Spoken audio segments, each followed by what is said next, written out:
Move it. Get that piece of junk off my pavement before it leaks oil on my Italian limestone. Are you deaf? I said move. The shouting startled the birds sitting on the power lines above the most exclusive stretch of road in Miami. This was the Platinum Mile, a place where the air smelled of premium gasoline and money, a place where a Honda Civic looked like a mistake and a rusted 1985 Ford pickup truck looked like a crime scene. But there it was, a beat-up, mud-splattered truck, chugging and coughing smoke right in front of the pristine glass doors of Milano Luxury Imports. Standing next to the truck was Amara. She looked like she had been caught in a rainbow explosion. Her oversized denim overalls were covered in smears of azure blue, crimson, and gold flecks. Her hair was tied up in a messy knot held together by a paintbrush. Her hands were stained with charcoal and oil. To Marcus, the senior sales manager standing at the entrance in his tight sharkskin suit, she looked like a homeless person who had wandered in from a construction site. He didn't see the exhaustion of a genius in her eyes. He only saw dirt. He didn't see the woman who had just changed the art world. He saw a stain on his perfect day. He marched down the steps, his polished shoes clicking aggressively, ready to intimidate this intruder back to the scrapyard where she belonged. What Marcus did and know what his arrogance wouldn't let him see was that the dirt on her clothes was worth more than his entire year's salary. He was about to make a mistake that would cost him his career, his reputation, and a $5 million commission in the span of 10 minutes. Welcome back to her secrets, her stories, the channel where we scratch beneath the surface to find the gold hidden underneath, and where we watch the arrogant get demolished by the very people they underestimate. We have a story for you today that is going to satisfy that deep itch. For Jesus' story about a salesman who judged a customer by her ride and paid the ultimate price for his snobbery. Before we rev the engine on this tale of high-octane revenge, make sure you smash that subscribe button and turn on notifications. We are building a family here, and we want to know where you are. Drop a comment down below, telling us which city you are watching from. You in Dubai, Los Angeles, Toronto, or somewhere else. Let us know. Now, let's watch a bully get run over by the truth. The afternoon sun was blazing down on the showroom of Milano Luxury Imports. Inside, the air conditioning was set to a crisp 68 degrees, and the lighting was designed to make the curves of the Ferraris and Rolls-Royces look like liquid jewels. Marcus checked his reflection in the window of a silver McLaren. He fixed his tie, smoothed his gelled hair, and smiled. He was the top shark in this tank. He had sold 3 cars this month, and he was feeling invincible. He only dealt with high-value individuals, rappers, tech CEOs, and heirs to fortunes. He had a sixth sense for money, or so he thought. When he saw the rusted Ford truck rumble into the entrance, blocking the view of his beautiful inventory, his smile vanished. He watched a woman hop out. She was covered in paint. She looked like a mess. Marcus didn't wait for her to approach. He burst out the doors, his face twisted in disgust. "Hey!" he yelled, waving his arms. "You can't park here. This is private property. Deliveries are in the back alley." Amara looked up, wiping a smudge of gold paint from her forehead. She was tired. She had been awake for 72 hours straight, finishing her magnum opus, The Silent Storm, for a private auction. She hadn't showered. She hadn't slept. But she had just received a notification on her phone that the wire transfer had cleared, and she wanted to celebrate. She wanted to treat herself and her loyal team of studio assistants. "I'm not a delivery driver," Amara said, her voice raspy from inhaling turpentine fumes. "I'm here to buy."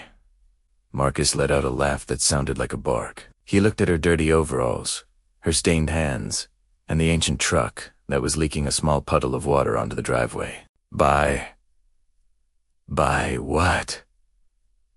"A key, honey. The gift shop is closed, and even if it was open, we don't let people in looking like that." He gestured vaguely at her entire existence. "You're dripping chemicals everywhere. You're a liability." Amara sighed. She was used to eccentricity being accepted in her world, but she forgot how the real world treated people who didn't wear suits. "My money spends the same as anyone else's," she said calmly, reaching for the door handle of the showroom. "I'm interested in the Rolls-Royce Cullinan I saw in the window, and I need to ask about fleet options for G-Wagons." Marcus stepped in front of her, physically blocking the door. He crossed his arms, puffing out his chest. Listen to me clearly, because I don't want to repeat myself.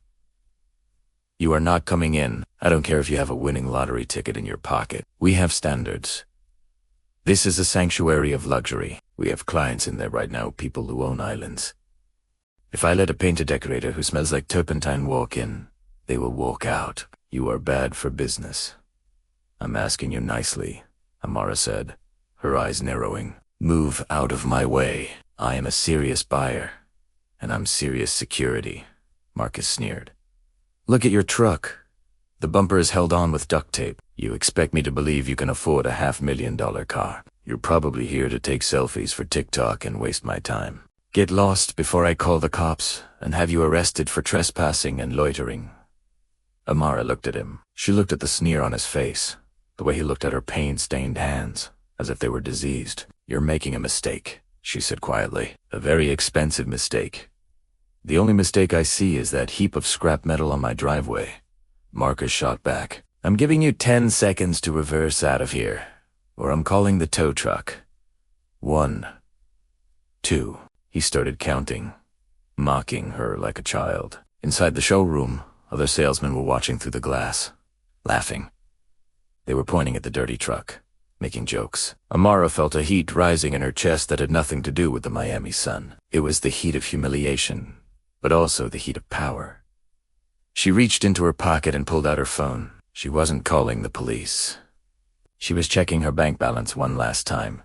Who's to be Sure? The number was there.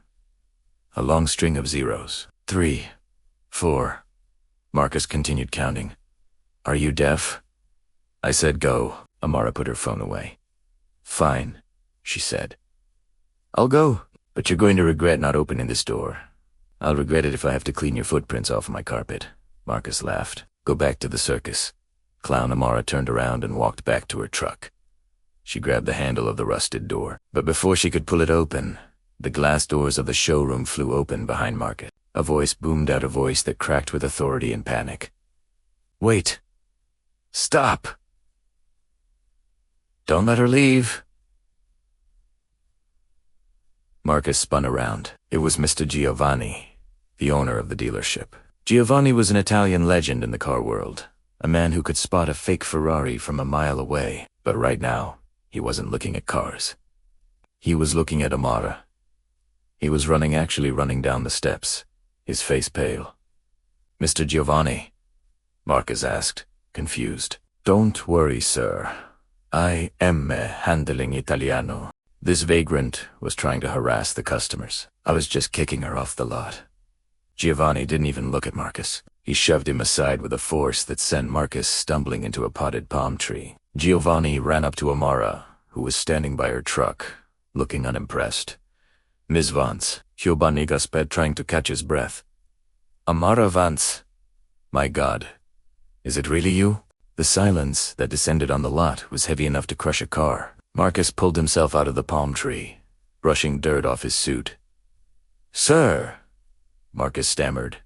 You know this cleaner. Giovanni spun on his heel, his eyes blazing with fury. Cleaner? You idiot. You moron. This is Amara Vance. She's the greatest abstract expressionist of our generation. Giovanni turned back to Amara, his demeanor changing instantly to one of reverence. He looked at the paint splatters on her overalls. He pointed to a smear of iridescent blue on her shoulder. Is that cobalt mist? He whispered. From the Deep Ocean series. Amara cracked a small smile. Good eye, Giovanni. Actually, this is from the Silent Storm. I just finished it this morning. Giovanni clutched his chest. The Silent Storm, the one that was pre-auctioned at Sotheby's yesterday. I heard the rumors. Did it close? It closed, Amara said casually. $52 million, wired to my account an hour ago. Marcus felt his knees turn to jelly. 52 million. The number bounced around his skull like a pinball. He looked at the dirty woman. He looked at the rusted truck. And then he realized that the dirt on her clothes was literally worth more than the entire dealership. I came here to celebrate, Amara continued, her voice cool and steady, looking directly at Marcus, who was now sweating profusely. I have a team of 10 assistants who've been working with me for 6 months straight. I promised them a bonus. I wanted to buy 10 G-Wagons. 1 for each of them, and for myself, she pointed at the window. I wanted the Cullinan custom spec. Giovanni looked like he was going to cry. He did the math in his head instantly. 10 G-Wagons at $200,000 each. That's $2 million, plus the Rolls-Royce. That was a $3 million deal, walking away because his manager was a snob.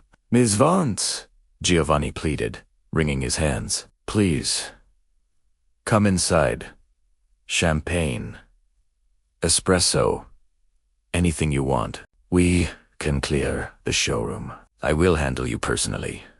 I don't think so, Amara said. She took a step toward Marcus. Your gatekeeper here made it very clear that I do unfit the aesthetic of your establishment. He told me I was trash. He told me to go back to the circus.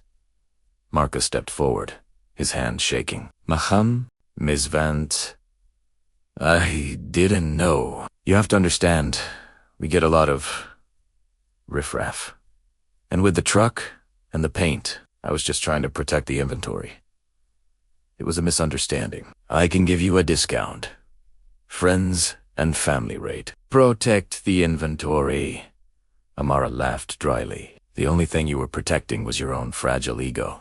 You judged me because I don't wear a suit. You judged my truck because it is history. This truck belonged to my father. It asked the truck I used to hold my canvases when I was starving and nobody knew my name. I keep it to remind me of where I came from. And it seems you've forgotten where you come from, Marcus.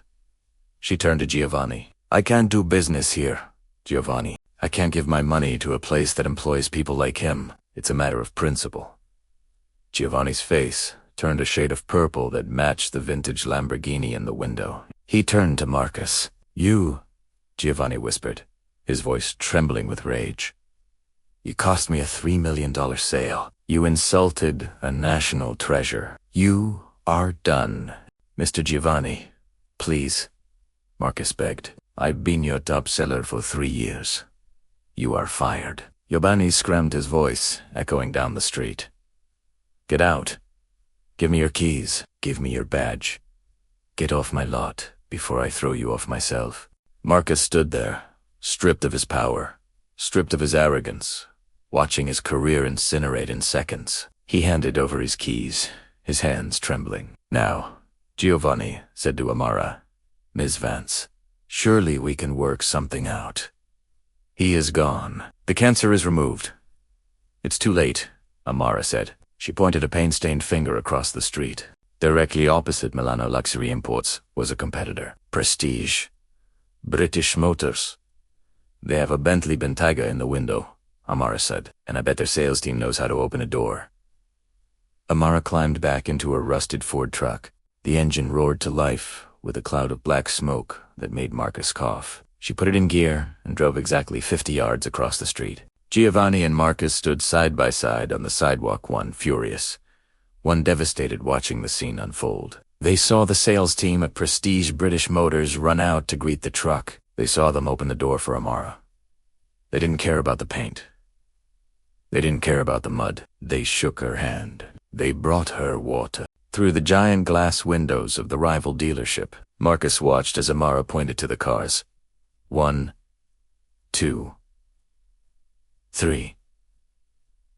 She was pointing at the entire front row. He watched the manager at Prestige shaking his head in disbelief, then smiling so wide it looked like his face would split. He watched the champagne corks popping. He watched the paperwork being signed. In less than 20 minutes, Amara Vance spent $4 million across the street. As she walked out of the rival dealership, keys to her new fleet in hand, she looked across the road. She saw Marcus standing there, looking like a deflated balloon.